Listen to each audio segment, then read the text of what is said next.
तो guys imagine करो अगर गोजो सातोरू के पास सिर्फ शिक्षा और लिमिटलेस नहीं होती बल्कि जेनिंग क्लैन का लेजेंडरी टेन शैडो टेक्निक्स भी होता। मतलब बंदा ऑलरेडी स्ट्रॉन्गेस्ट सोच रहा था और गेके ने सोचा इसे गोकू से भी ज्यादा स्ट्रॉन्ग बनाते। ऑनेस्टली इस वर्जन के गोजो को देख के कर्सेस भी रिटायरमेंट ले लेंगे। इस अल्टरनेट टाइमलाइन में गोजो के पेरेंट्स में से एक जेनिंग क्लैन से बिलोंग करता है। इस वजह से गोजो इनहेरिटेड करता है शिक्षा, लिमिटलेस और टेन शैडो। और जैसे ही उसका बर्थ होता है पूरी जुजुत्सु वर्ल्ड का बैलेंस हिल जाता है। ओरिजिनल स्टोरी में गोजो के बर्थ ने कर्सेस को स्ट्रॉन्ग बनाया था, लेकिन इस टाइमलाइन में इफेक्ट और भी डेंजरस हो जाता है। कर्सेस सोचते ये बड़ा होकर पूरी फ्यूचर का सबका गेम ओवर कर देगा।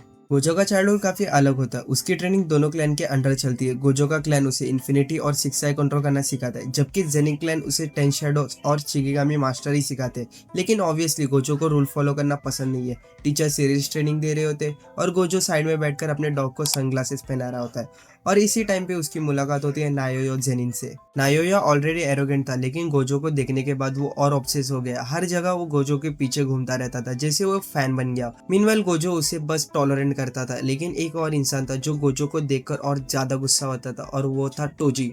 ओरिजिनल टाइमलाइन में भी टोजी जेनिंग क्लैन को हेट करता था क्योंकि उसके पास कर्स एनर्जी नहीं था। लेकिन अब जेनिंग क्लैन के पास एक परफेक्ट हायर था जिसके पास शिक्षा, लिमिटलेस और टेन शैडो एक ही बंदे के पास हो। टोजी के लिए गोजो सिर्फ एक ऐसा बंदा बन गया था जिसने उसकी लाइफ रुइन कर दी थी। कुछ सालों बाद गोजो ज्वाइन करता है टोक्यो जुजुत्सु और सरप्राइजली वहाँ पे नायो भी आ जाता है। वहाँ पे गोजो मिलता है गेटो, नानामी, शोको और हिबारा से, और एक्सपेक्टेडली किसी को भी नायो पसंद नहीं आता। गोजो और गेटो स्ट्रॉन्गेस्ट डुओ बन जाते हैं। मिशन उनके लिए एक साइड क्वेस्ट बन जाता है। गोजो मोस्टली टेन शैडो का यूज करके स्काउटिंग और स्नीकिंग अटैक यूज करता है क्योंकि उसे लिमिटलेस अटैक ज्यादा कूल लगता है। मतलब बंदा महागरो को समन कर सकता है, लेकिन पर्पल यूज करेगा क्योंकि उसके लिए वो कूल है। फिर आता है star plasma vessel mission. Gojo और गेटो को रिको अमाने को प्रोटेक्ट करना होता है। सब कुछ नॉर्मल चल रहा होता है अंटिल टोजी फाइनली अटैक करता है। डिफरेंस ये होता है कि इस टाइमलाइन में टोजी गोजो के हर एक एबिलिटी को डीपली समझता है। वो स्पेशल कर्स टूल और एक black web type weapon use करता है ताकि गोजो शिकिगामी को समन ही न कर सके। और एक ब्रूटल सरप्राइज अटैक से टोजी ऑलमोस्ट गोजो को फेटल वुंड दे देता है और गोजो गिर जाता है। गेटो भी इन्वर्टेड स्पीयर के अगेंस्ट कुछ भी नहीं कर पाता और डिफीट हो जाता है। टोजी फिर रिको को किल करता है और पेमेंट लेने चला जाता है जैसे ऑफिस का शिफ्ट खत्म होता है। लेकिन फिर गोजो अवेकन होता है। रिवर्स कर्स टेक्निक अनलॉक करने की वजह से गोजो लिटरली मॉन्स्टर बन जाता है। गोजो इंस्टेंटली रियलाइज करता है उसने बड़ी गलती कर दी है। फाइट के दौरान गोजो ब्रीफली महागरो को समन करने का सोचता है, लेकिन समझ जाता है कि ऐसी इंजरी में महागरो को उसे पैक कर देगा। एंड में गोजो हॉलो पर्पल यूज करके टोजी को डिस्ट्रॉय कर देता है। और because ginning clan already Gojo को परफेक्ट हायर मानते हैं, टोजी कभी मेगमी के बारे में बताएगा ही नहीं। मतलब इस टाइमलाइन में मेगमी का स्क्रीन टाइम खत्म हो जाएगा।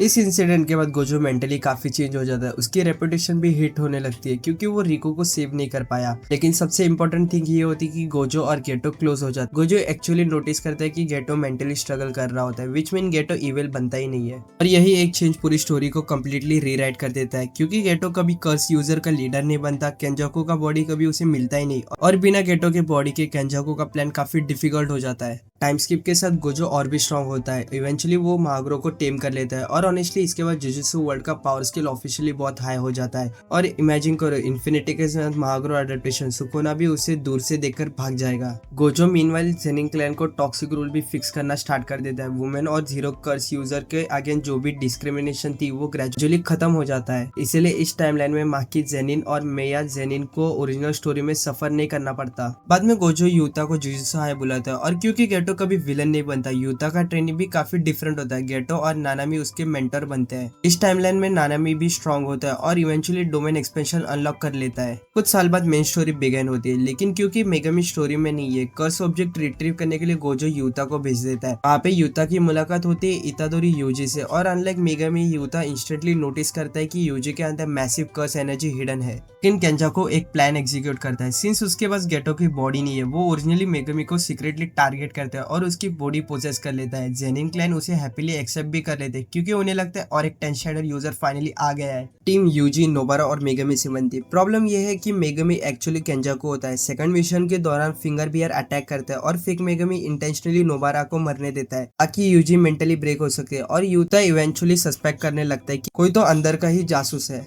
और फेक मेगमी सीक्रेटली डिजास्टर कर्स के साथ अलायंस बना लेता है। जोगो को गोजो पे अटैक करने के लिए मैनिपुलेट किया जाता है और यूजी मीनवाइल नानामी के अंडर ब्लैकफिश ट्रेन करते हैं और फिर एक्सचेंज इवेंट बिगिन होता है। यूजी और to-do instantly best of friendo बन जाते हैं। नानामी अटैक करता है लेकिन यूजी और टोडो उसे इतना कॉम्बो मारते कि हानामी को लगता है कि वो गलत एनिमे में आ गया है। लेकिन इस केओस के बीच में फेक मेगमी सीक्रेटली सुकोना की फिंगर स्टील कर लेता है और फाइनली शिबुया इंसिडेंट बिगिन होता है। एंटायर सिटीज केओस के बीच में डूब जाता है। गोजो, गेटो और यूता अलग अलग बैटलफील्ड हैंडल कर रहे होते हैं और तभी फेक मेगमी डायरेक्टली गोजो के सामने आता है और रिवील करते हैं कि वो एक्चुअली केंजाकू है।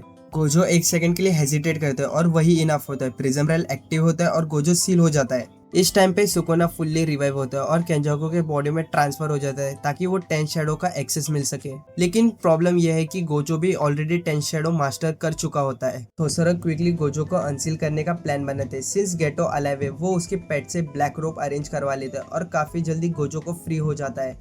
और फिर finally strongest battle in history begin होता है। Gojo versus सुकोना। फाइट मांगा की तरह ही स्टार्ट होता है। डोमेन क्लैश होता है, पूरा बैटलफील्ड एक्सप्लोर हो रहा होता है और साइड में यूजी बस शॉक में खड़ा होता है। फिर सुकोना महागरो को समन करता है और गोजो कैजुअली स्माइल करके बोलता है और तुम्हारे पास इसका बच्चा है और अपना महागरो समन कर लेता है। इस टाइमलाइन में गोजो का महागरो को ज्यादा एक्सपीरियंस होता है और सुकोना के महागरो को कम्प्लीटली ओवर पावर कर देता है बिफोर एडेप्टेशन हो सके, विच मीन्स सुकोना कभी वर्ल्ड कटिंग स्लैश लर्न ही नहीं कर पाता। उसके बाद फाइट बेसिकली होपलेस हो जाती है और finally Gojo 200% hollow purple charge करता है। इस बार हेजिटेशन करने का कोई रीजन ही नहीं होता क्योंकि ओरिजिनली मेगमी मर चुका होता है। पर्पल डायरेक्टली सुकोना और केंजाको को दोनों को एक्सटेंशन से इरेज कर देता है। बैटल के बाद कर्सिस वर्ल्ड फाइनली पीसफुल हो जाता है। यूजी स्पेशल ग्रेड सोसरा बन जाता है। नानामी मलेशिया शिफ्ट हो जाता है। गेटो जुजुत्सु सोसाइटी का हेड बन जाता है और गोजो जेनिंग क्लैन को फुल्ली फॉर्म करता है ताकि फ्यूचर में कभी कोई टोजी क्रिएट ना हो। और ऑनेस्टली अगर गोजो के पास 10 शैडो भी होता तो जुजुत्सु काइसन का नाम शायद everyone try to survive Gojo होना चाहिए था।